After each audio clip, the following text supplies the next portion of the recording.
Pasiyentimiz 26 yaşında bize müracaat edip üzündeki olan karizden, yani iflisden dediğine göre uşaq vaxtı güclü soyuqdayma nəticəsində üzün evliliği keçirib, yəni üzün iflizin keçirib.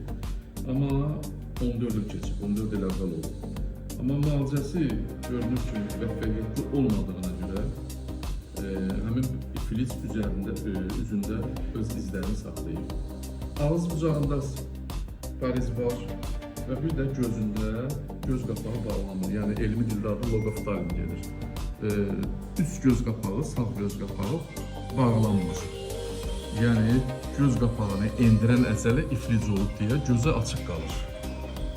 Ona görə biz bu əməliyyat üçün həm də gülən zamanı bir tərəfdə gülümsəmə nəticəsində dişlər görsənir, bir tərəfdə isə ağız bucağı hərəkət etmədən sallanmış vəziyyətdə qalır. Yəni iflic olunmuş vəziyyətdə qalır. Ona görə biz göz qapağına xüsusi qızıl implant köçürəcəyik ki, həmin qızıl implantın ağırlığından göz qapağı düşsün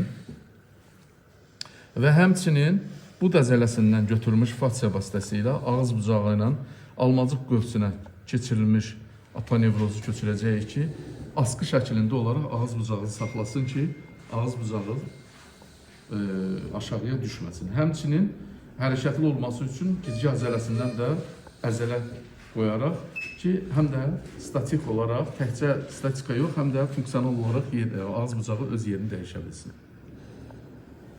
Belə əməliyyatlar düzdür, 100% nəticə verməsə də 60-70% nəticə verir və dünya üzrə son olunan əməliyyatlar, yəni ideal əməliyyatlar bundan artıq hələ ki irəli gedə bilmir. Çünki siniri bərpa eləmək çox çətindir.